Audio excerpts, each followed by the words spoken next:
All right, let's get started. So tonight we are talking about midlife fatigue. My name's Jennifer Harrington. I'm a naturopath, nutritionist, herbalist, author, podcaster, and perimenopausal woman. So what I would like to know is a little bit more about you so that I have an idea of how to gauge tonight and what you would like to learn a bit more about. So I've just popped a little poll up just to find out, whereabouts you are in the menopausal transition, where you're located. I'm here in Sydney, Australia. How long fatigue's been an issue, and what other symptoms that you're going through? Because fatigue likes company. It is never just fatigue in isolation.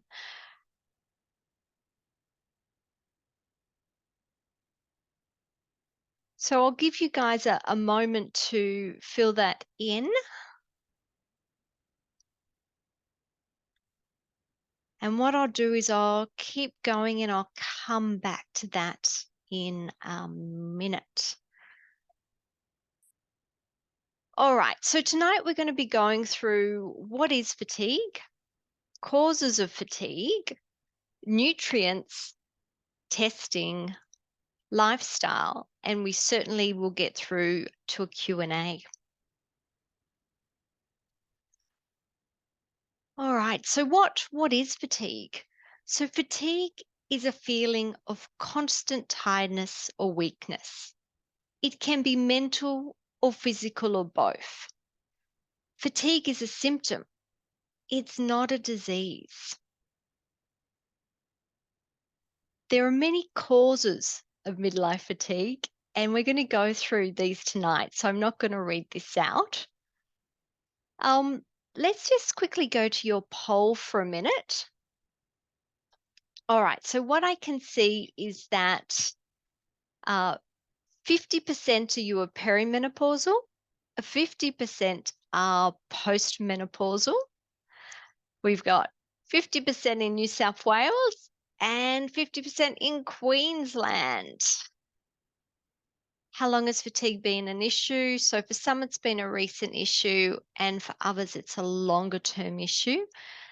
And when we look at some of the other symptoms that are coming along, so 100% inability to focus and concentrate, 100% reduced memory, and then we had a few with poor motivation, impaired decision making, poor coordination, and sleepiness.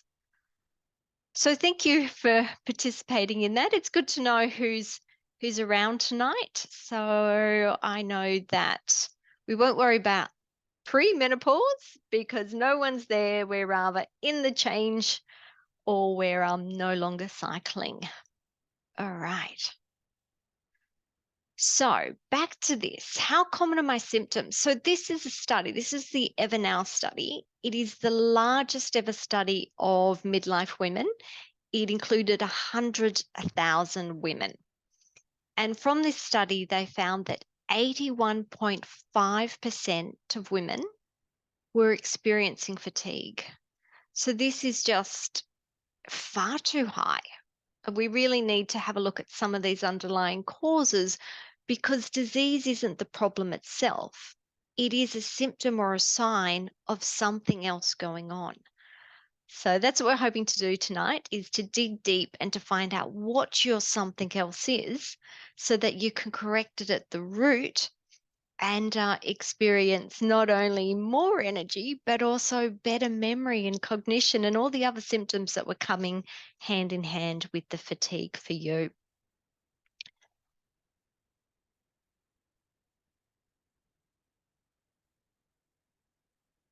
Let's move on. So we've gone through some of the accompanying symptoms. All right, so if we were to have a look at energy and how the body actually creates energy in the first place, if you remember high school biology, you'll probably recognize the mitochondria.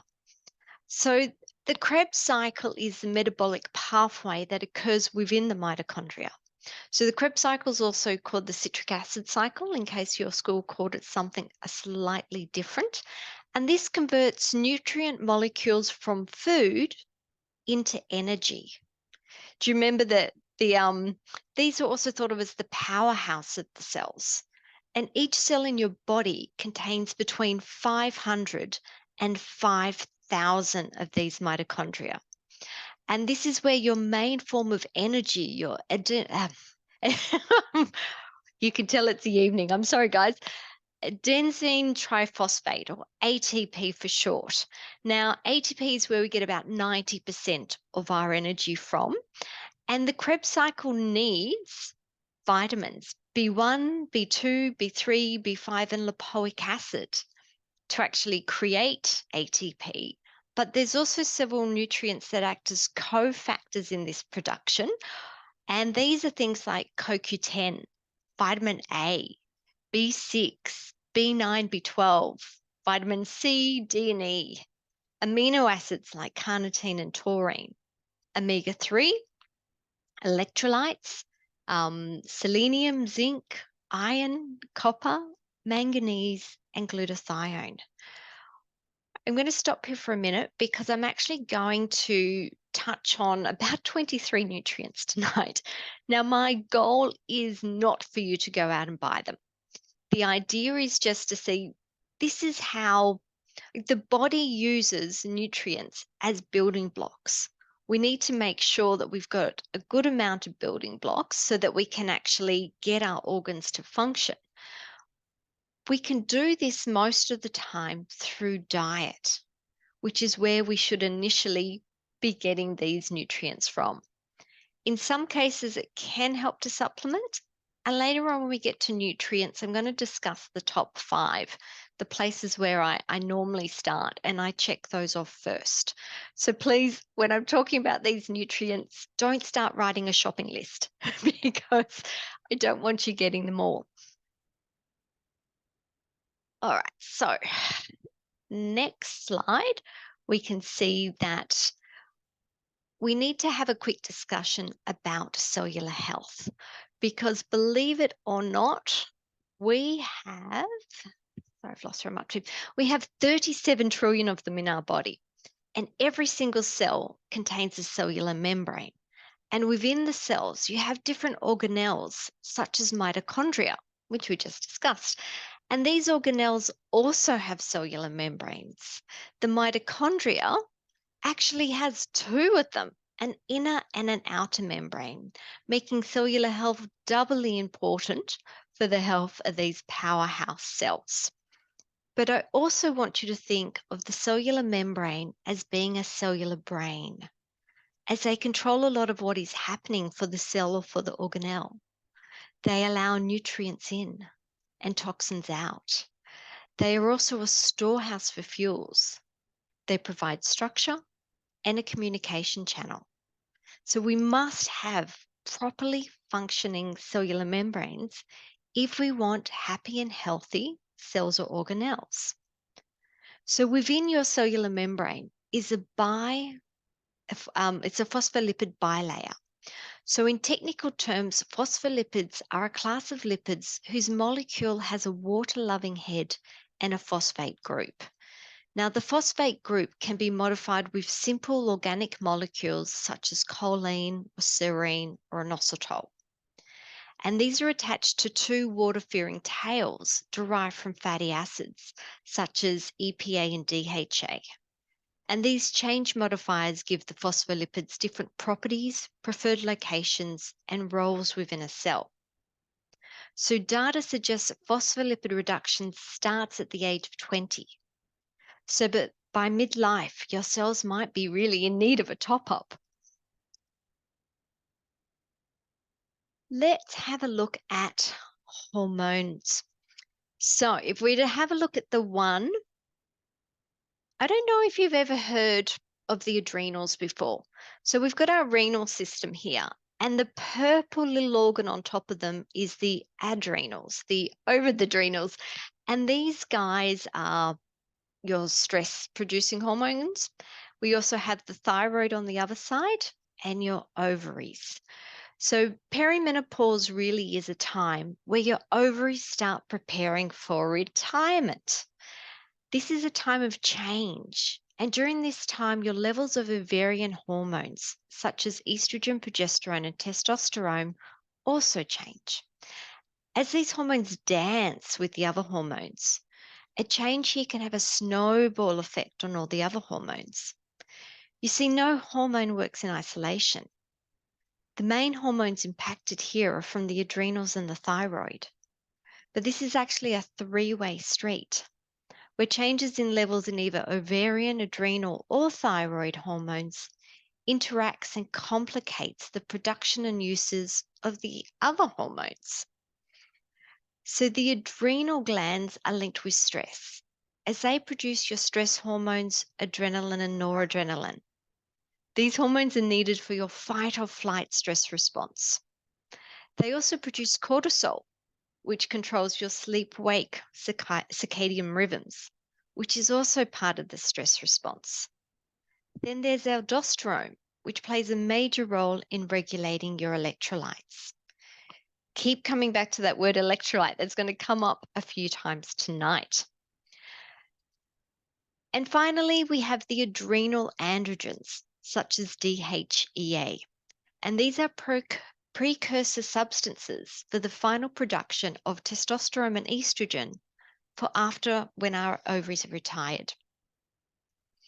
When your adrenal glands aren't optimally working, you feel stressed, sleep becomes a problem, add to this an electrolyte imbalance, and you get to experience the sensation of fatigue.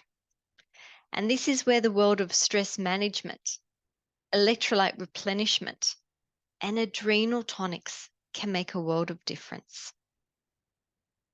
Your thyroid gland regulates the body's metabolic rate. Your metabolic rate refers to the amount of energy your body needs to maintain itself. Think of the thyroid gland as like a spark plug. It ignites your body to produce energy. Without a well-tuned thyroid, you will definitely experience changes in your energy levels. Unfortunately, thyroid dysfunction is very common in midlife. Roughly 1 in 12 perimenopausal women have issues here, and this increases to about 1 in 6 for postmenopausal women. Sleeping issues. Now, if we go back and have a look at the Evernow study again, we can see that roughly 78.6% of women in this study also experiencing sleep disruptions. So we know that sleep disruptions definitely can cause fatigue, but everyone with fatigue doesn't necessarily have sleep disruptions. So with hormonal change, we find that having lower levels of estrogen and progesterone is linked with a reduction in melatonin levels, melatonin being the sleep hormone. Studies have indicated 4 different ways that lower hormonal levels impact on sleep. So I've already mentioned the first one, having lower melatonin levels. This reduces your total sleep time, reduces deep sleep, and increases the time taken to get to sleep. And it also increases the number of times you wake during the night. Hormonal change alters your sleep architecture, and this is how you move through your different sleep cycles. Lower hormone levels increase the risk of sleep-disordered breathing, such as sleep apnea.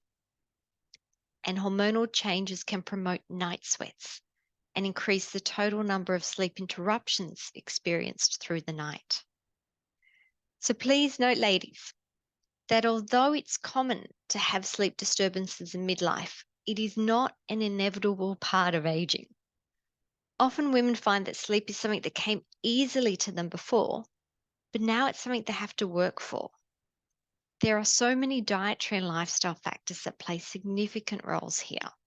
So we're going to talk about some of those tonight. Blood sugar. With the reduction of estrogen also comes an increased risk of blood sugar irregularities and type 2 diabetes. Unfortunately, 1 in 3 postmenopausal women will develop type 2 diabetes, as estrogen supports the pathways that regulates insulin and blood sugar levels. Therefore, this function diminishes as the hormones drop. But estrogen isn't the only culprit here. Cortisol also plays a significant role. As a part of the stress response, cortisol releases sugar into the blood to fuel the body to run from a stressor. But if we don't burn off this extra sugar, we end up with persistently high blood sugar levels, which can lead into the development of type 2 diabetes. Remember when we were talking about the Krebs cycle, using nutrient molecules from food to produce ATP energy? When sugar enters a cell, it's one of the main nutrient molecules. When we have low sugar, our cell is out of the substrate it uses to produce ATP, and we feel tired, hangry, irritable, weak. When our blood sugar levels are persistently high, the other way around, our body either stops producing or stops responding to insulin. It's insulin's job to open the door so that sugar can enter. When insulin isn't there or the cell isn't responding to it, the cell is once again out of fuel. And this certainly is one of the tests that I recommend that women look at, and we'll go through testing in a moment. Next up, we've got is chronic fatigue. A common complaint during the menopausal transition is an increase in inflammation and pain. In the Evernow study, it was 63% of participants found an increase in joint or muscle discomfort. These women are noticing the reduced anti-inflammatory effects of estrogen and progesterone as these hormones decline. It has been proposed that chronic low-grade inflammation reduces cellular availability while increasing energy expenditure, creating an energy shortage.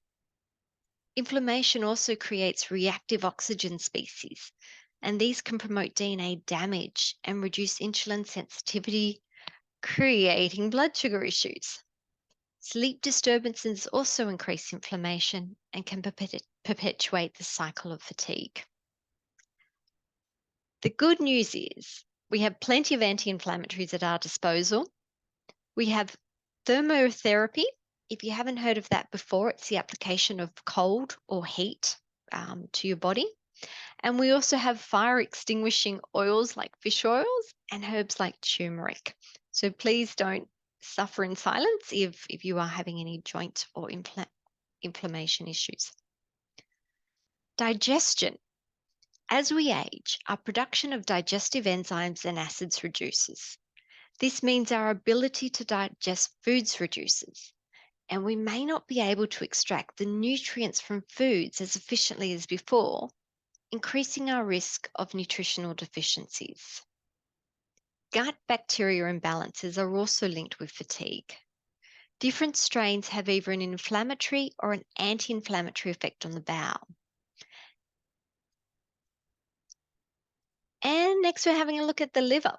So with the reduction of estrogen comes changes within the liver itself. And data has suggested that liver function starts to reduce at about 1% a year starting in perimenopause.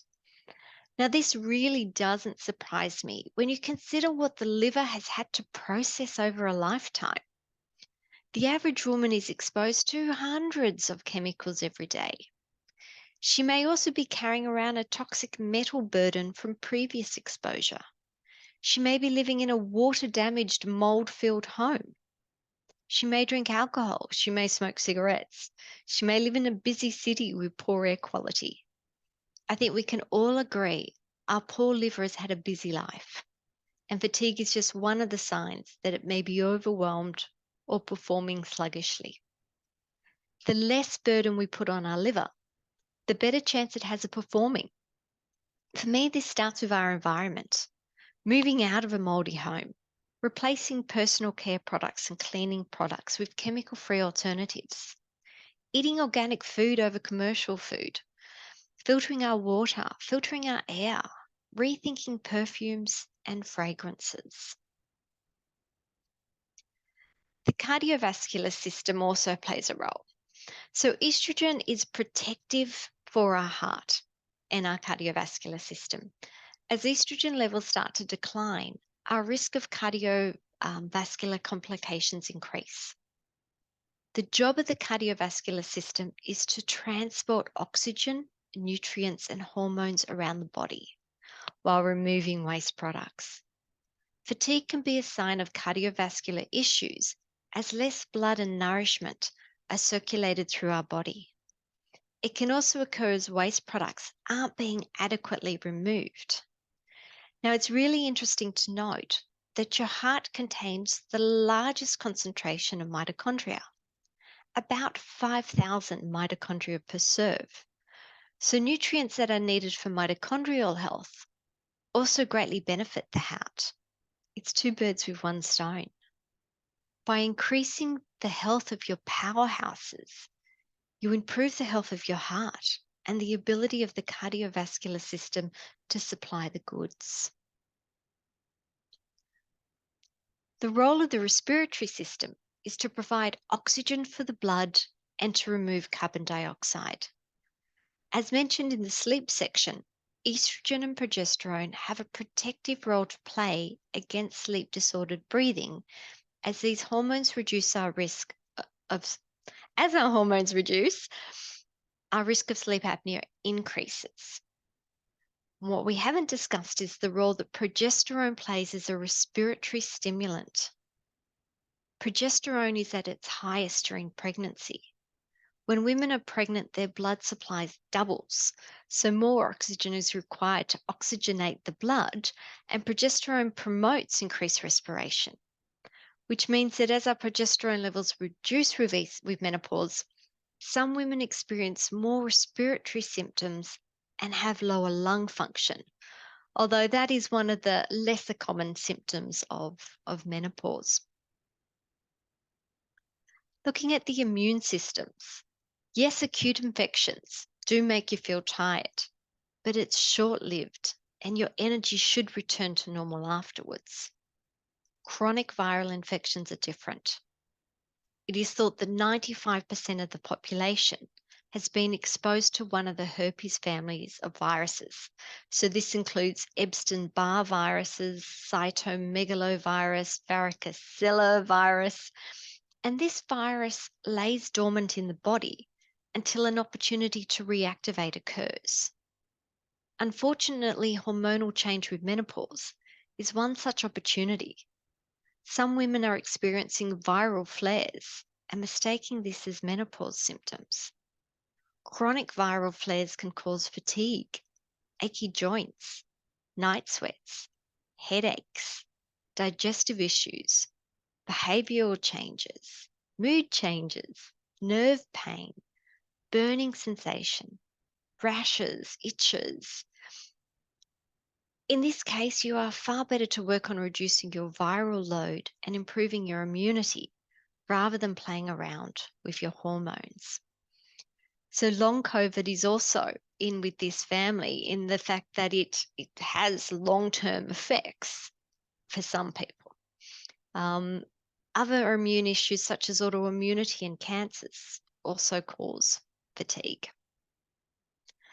Now we're going to move on to nutrients. I just want to quickly check if there are any questions so far. Nope. Doesn't look like it. So we will keep going. Nutrients. Okay, so electrolytes are my favorite, and they're definitely where I always start. So electrolytes are minerals that carry an electrical charge. This conduction of electricity allows for information to be passed from cell to cell, relaying messages around the body. The body's form of energy currency, as we know, is ATP. So electrolytes do not directly contain ATP, but they are essential cofactors needed for the production and usage and recycling of ATP. So aside from fatigue, other signs that you may be low in electrolytes include muscle cramps, headaches, confusion, irritability, palpitations, dizziness, nausea, or poor sleep. Having low electrolyte levels is really common for women in midlife. This is especially the case if for the perimenopausal women out there, you've experienced heavy menstrual bleeds, or if you've experienced excessive sweating from hot flushes or night sweats, as you're losing these precious minerals in your menstrual fluid and in your sweat. Many people think of the link between adrenal dysfunction and fatigue, but have you considered the role that electrolytes, especially sodium, play in the role of adrenal issues? Sodium plays a crucial role in the production and regulation of adrenal hormones. Hormones like cortisol and adrenaline and noradrenaline and aldosterone. Without adequate sodium levels, these hormones rise. And with this comes a sensation of feeling stressed and frazzled and fatigued, but also it increases your urges to urinate, promoting nighttime urination and more wakes during the night. Some of the health complaints associated with low electrolytes are also linked with low hydration, as two of the electrolytes, sodium and potassium, are really needed to regulate how much water is kept in or pushed out of cells. And this helps to maintain hydration and prevent fluid retention. And fluid balancing is crucial in the role of regulating blood pressure. And our nerve cells use electrolytes to carry electrical impulses or messages around the body. And without adequate levels, our muscles don't contract properly or don't relax, causing potential cramps, twitches, or tingling.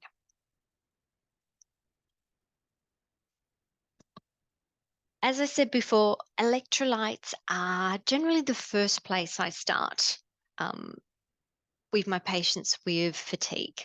Now, there are two conditions in which I send them to the doctor first. So if you're on a medication and your doctor has told you that you need to be on a potassium-sparing diet due to your medication or on a low-sodium diet, those are the two reasons why I would send someone to the GP first, because I don't know your medical history. Get them to double check it's safe. If you haven't been told to be on a potassium sparing or a low sodium diet, I highly recommend you start with my 7-day electrolyte challenge. And with this, you start with a dose of clean electrolytes, meaning no sugars, no colors, no flavors, no preservatives, just a concentrated, clean electrolyte. And you take 1 dose a day, and then you do this daily for 7 days. And at the end, you see how you feel. And email me, let me know, because I'm yet to meet anyone who has not experienced a difference with electrolytes. So how I personally take my electrolytes is I add some freshly grated ginger, half a freshly squeezed lemon into my filtered water, and that's my morning drink. That's how I personally start my day.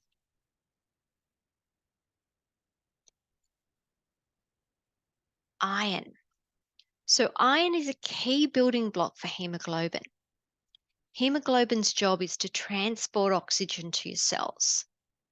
Oxygenated cells can then produce energy, and oxygenation also aids in cellular development and repair. With the roller coaster ride that we call the menopausal transition, your iron levels may also join in this fluctuation. And it is both high and low iron cause fatigue. So testing is the best way to see whether this is an issue for you and which way is it? Is it high or low? Because in perimenopause, some women discover they're anemic, especially if you're having heavy bleeds or longer bleeds or more regular bleeds. Either way, you're losing more blood, and it's certainly worth looking at. With anemia, it's not just fatigue, because you often find that you can't sleep properly. You often find that you get restless legs interrupting your sleep. You may get leg cramps. You may get headaches. You look pale, feel short of breath. You may have palpitations, headaches. And depending on how low you are, there are options. Sometimes you just need to have some more iron-containing foods. Sometimes you're recommended to take a supplement. Sometimes the supplement causes digestive issues and you don't tolerate it very well. Then we will look at having a transdermal iron, which is an iron cream. And I love the cream for me made a massive difference because I could have a much higher dose. So most iron tablets are about 25 milligrams. My iron cream was 150 milligrams. So there's no way I would have tolerated that orally. I just would have been constipated, would have never been able to do it. But with the cream, I could. But then if you're really, really low, then you might want to consider an iron transfusion. And I know there's plenty of women out there who've had iron transfusion and it still hasn't been that effective because they haven't looked at their iron cofactors. So things like copper and B12 and vitamin C, because these often help hold or contain the iron. And without them, the iron comes in and it goes out. But when we're looking at the other end of the menopausal transition, in postmenopause, women are more likely to have issues with iron toxicity because you're no longer menstruating. You don't have the opportunity to release iron with your monthly bleeds anymore. So over time, your iron starts to store. And we really want to have a look at the ferritin part of the blood test because that is your stored iron, just to see how much of that you have in storage. Ferritin does prefer to be stored in the liver, so it's quite common to also see liver enzymes start to rise alongside. The other place that ferritin likes to store is in your bones. So I like to think of iron as a bit like well, it's rust. So rust inside your body does a similar job to outside. Or outside, if I think about a rusty gate over time, like it doesn't like to open, like it will creak open, like your joints will start to creak. The gate may start to corrode and change shape. And so your bones may start to develop osteoporosis. Rusty gate may open slowly and get jammed. And so may your joints. Um, Other indication that your ferritin levels are getting high can be abdominal pain, irregular heartbeat, blood sugar issues, depression, concentration issues, and cognitive issues.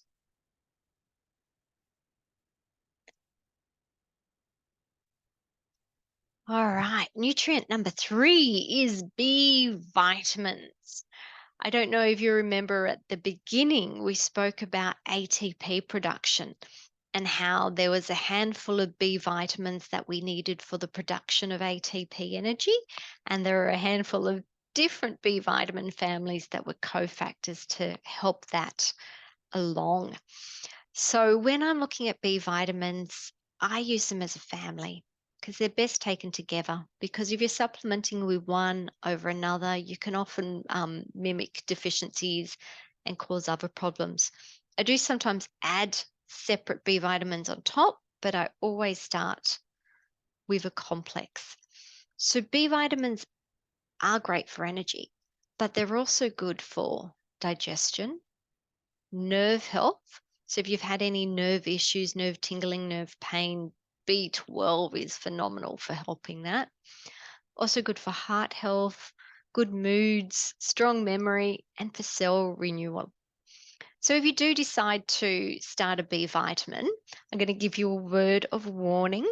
You will get yellow urine, and that is normal, and that's nothing to be concerned about. Just giving you the heads up. There are some medical interactions with B vitamins, but the interactions are more that there's reducing the absorption of your B vitamins. So, proton pump inhibitors like Nexium and blood sugar regulators like metformin, in these cases, they block the B vitamins and especially B12, they block from being absorbed. So therefore, we don't have it. And in these cases, if you're taking these kind of medications, you do have an increased need for B vitamins, but I would take them away from the medication rather than at the same time. Coenzyme Q10 is also known as CoQ10 for short. And this nutrient is another essential cofactor in the production of ATP. So it really is an energy nutrient, but it's also a key cardiovascular nutrient. By enhancing circulation to the peripheries, it's also considered to be a cognitive enhancer. And we're talking about the head. CoQ10 is it's found to significantly reduce the frequency, severity, and duration of migraines and headaches. So that's something to think about. Women with higher CoQ10 levels were found to have happier moods. CoQ10 may improve your sleep by reducing the number of wakes during the night. CoQ10 may improve liver function and reducing liver enzymes associated with non-alcoholic fatty liver disease.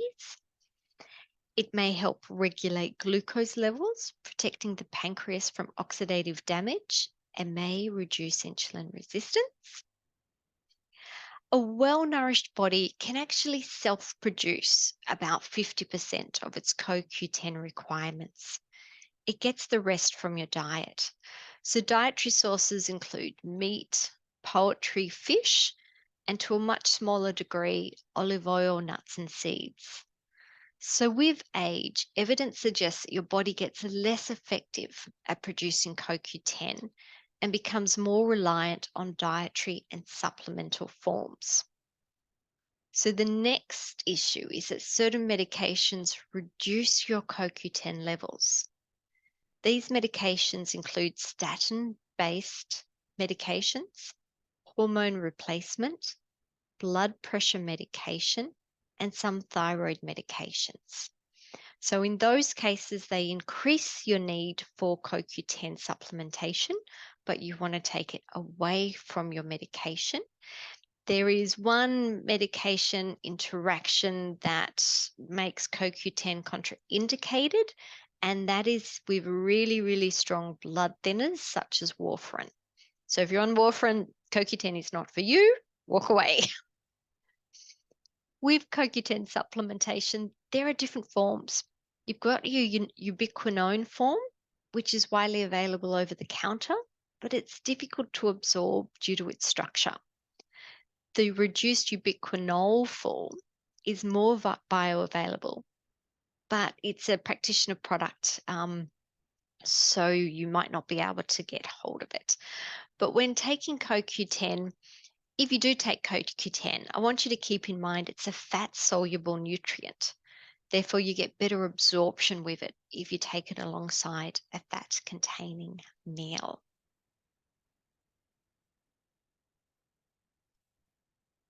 Vitamin D.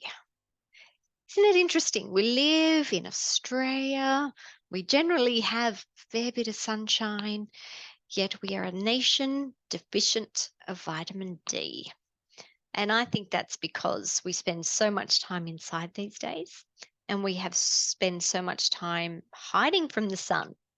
The slip, slop, slap. Like, I'm not saying get out there and burn yourself. I'm not saying that at all, but we seem to be scared of any exposure these days.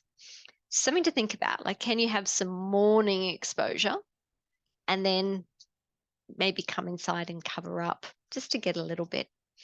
So vitamin D deficiency is associated with fatigue, but also other non-specific symptoms such as pain, headaches, musculoskeletal issues, depression, impaired cognition, and weak immunity. So guys, they were my top 5 nutrients to consider when you're experiencing fatigue. I think electrolytes something everyone should start with, unless they've been told to be on potassium sparing or a low salt diet. After that, I would look at potentially doing some tests. Is iron an issue? Is it too high, too low, or is it just right? Same with vitamin D. With the B vitamins, they only really test B12 and folate, but that might give you an indication of what's going on with your B vitamins. And CoQ10, maybe look at some of your different medications to see if you're on any that actually reduce the body's ability to absorb CoQ10 and whether you maybe need to take some away from that. But definitely speak to your healthcare provider and just see what they think. When it comes to testing, which is the next thing that I've got up here, I like to start with GP testing, especially if you've got a happy, friendly GP that is open to listening, is open to doing some testing on Medicare for you. So a lot of these are stock standard Medicare testing if the GP is open to it. And the first one is the thyroid function, for all the reasons we discussed above. And thyroid, you can get fatigue from an under or an overactive thyroid, although underactive thyroid is the most common. I also like to have a look at a complete metabolic panel. Now, the metabolic panel looks at blood sugar, it looks at electrolytes, it looks at kidney and liver function. So that's a good one to get started with. And most doctors will also do a full blood count. This has a look at your size and shape and number of red blood cells, and also the different types of white blood cells, looks at platelets, those kind of things. I also like to look at inflammation markers. So CRP and ESR are just systemic generalized inflammation markers. They're not going to tell me where the inflammation is coming from, but it tells me that there is a problem with inflammation and that it's something that we should consider. If you know you've had a history of viral infections, it may be worth doing a viral panel and just seeing if there are markers that have said, yes, you had this virus in the past, or if it's been a reactivation of that virus. Sometimes there's things like swollen glands return. Sometimes, like, okay, I had glandular fever in the past. I was sick for 6 months. I'm okay. It's similar kind of symptoms again.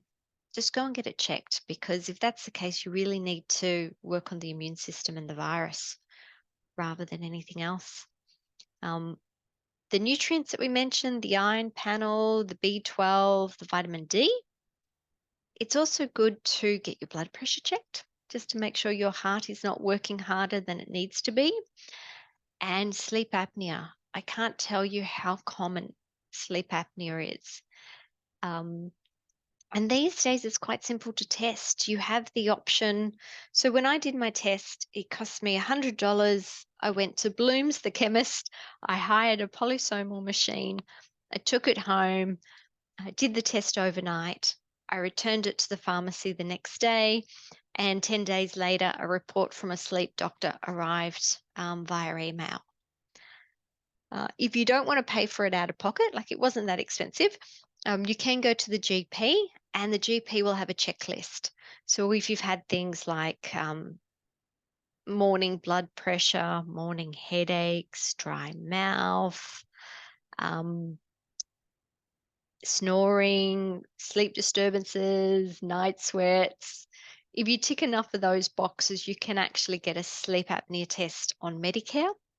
The Medicare one you can still do at home. I do prefer the one at home because it's your bed, it's your environment, it's your pillow. Where they do also have sleep studies done in clinics where you go and sleep there the night. I don't like them. I find I personally don't sleep as well, so therefore my result is not going to be as good as if I was at home. That's just my 2 cents. When it comes to functional testing, this cannot be done on Medicare. This needs to be done through a practitioner like myself. I don't always do functional testing. I never do all the functional tests. I sometimes look at some if they're indicated. So the Dutch hormone test is one that I sometimes do if we're not so much worried about the hormones, but we're worried about the metabolism of the hormones. Because with this test, I can not only see what the hormones are, I can see how they're getting detoxified. I can see phase 1 and phase 2 of detoxification. I can see if there's recycling. That's quite handy, especially in that perimenopausal washing machine kind of stage of life, where estrogen can get really high and it can be recycled. It can be going down wrong detoxification pathways. I find it handy. The cortisol awakening response is a saliva test that is taken over 5 different times during the day. So it has a look at what your cortisol is doing and it has a look at what your melatonin is doing. And I find that really useful because you can see the pattern. If you got the GP to do a cortisol test, it's one test once, and you don't know whether that's going up, going down. Is that an average? Is it the peak or the trough? It doesn't really tell me anything. And GPs are really resistant to do it because it doesn't tell them anything either. Then we've got the GI map, which is a microbiome test. So I would do this if there was a lot of digestive issues at the same time as the fatigue. So maybe there's a lot of constipation or there's a lot of bloating or heartburn, those kind of things. Toxicity testing. So toxicity, we mentioned with the liver function and toxicity. Toxicity can come from heavy metals. We are the lead generation. We grew up with lead-based paints, lead in the fuel, and lead stores in the body. So now one of the places it likes to store is in the bones. So then when we hit this stage of life and our bone mass is reducing, it can be re-releasing lead back into the system. And maybe that's a burden. Maybe that's something that the liver is struggling to actually process with. So sometimes I like to just see if there is any heavy metal contamination that we need to be aware of so we can protect ourselves and we can help stimulate detoxification of those specific metals. I sometimes look at a GPL tox, which is looking at chemical toxicity. And the other toxicity testing I occasionally do is a mycotox test.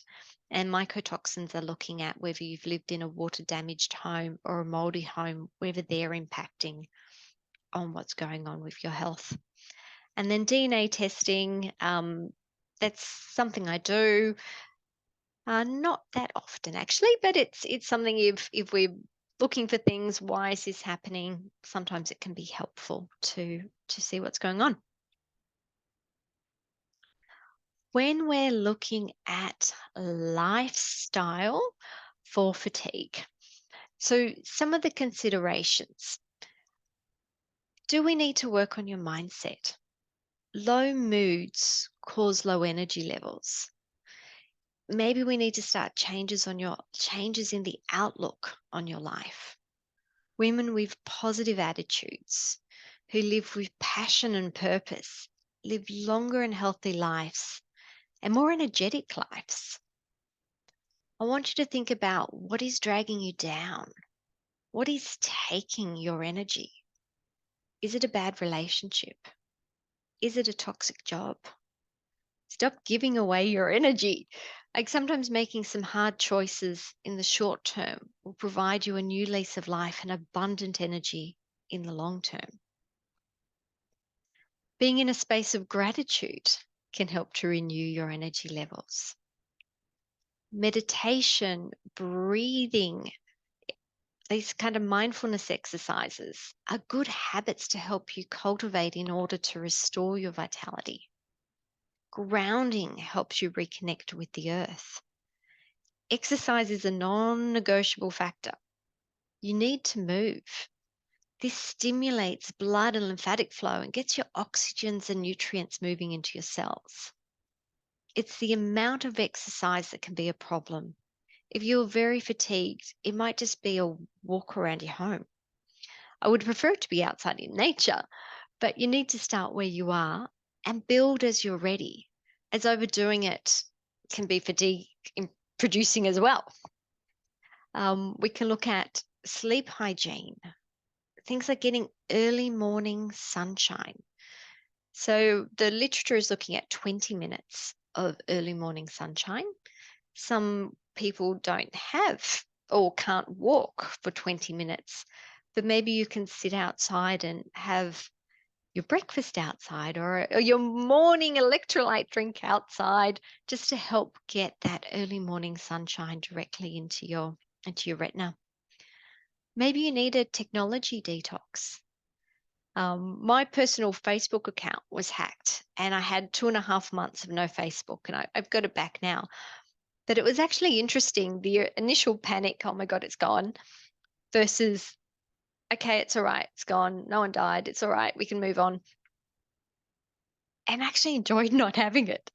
And then I found out I got it back. And it's only been a couple of weeks since I've had it back, but I'm really noticing how that can change my mood. Like I can be on looking at different things.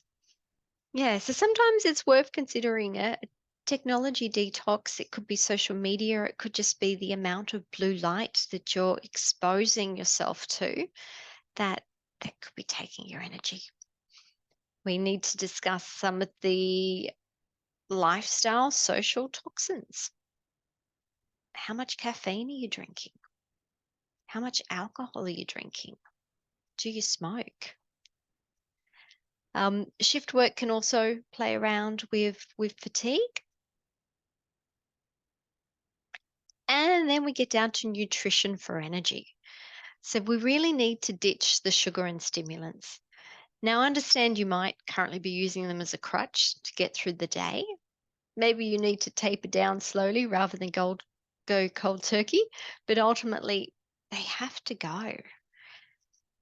Add to this the removal of anything processed or deep fried or the sort of Franken food, the man made sort of food like substances. Ditch them as well. It's time for a fresh approach. Lots of colored vegetables and salads and fruits and good quality animal protein and beneficial fats. It goes without saying that I recommend these be as organic as you can afford because it really is quality over quantity. And I want you to think about how you're eating. Are you slowly eating? Are you chewing your food? Are you breathing between breaths? Or are you just um, eating fast? But anyway, that has been my 2 cents on fatigue, on what some of the causes are, some of the nutrients that I have a look at, some of the testing that I recommend, and also some of the lifestyle and dietary changes. So I just thought I would jump to the chat box and see if anyone had any questions for me.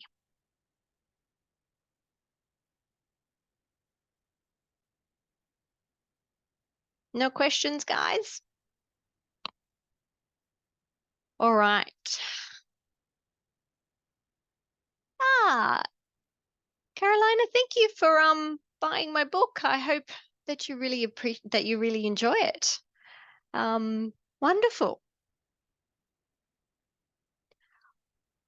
Well, what I will also mention then, guys, is in case today's the first time you've had exposure to me, if maybe you came through ATMS, you never heard of me before, I am the host of Menopause Natural Solutions podcast.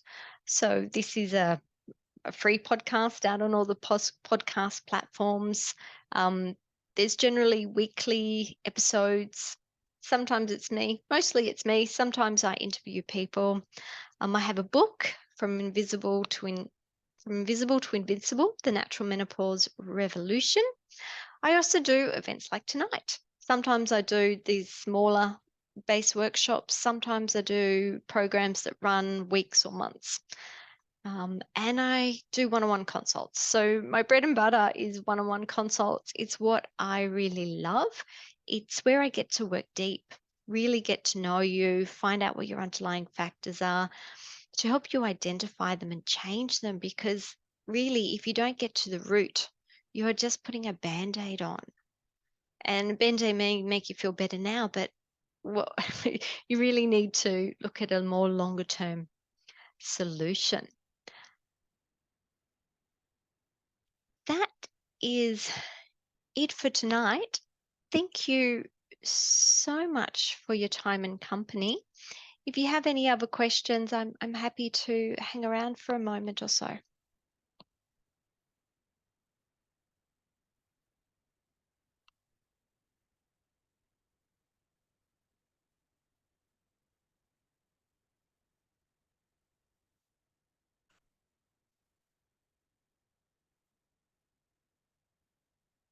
And thank you. Please shoot me an email if you have any questions. Bye.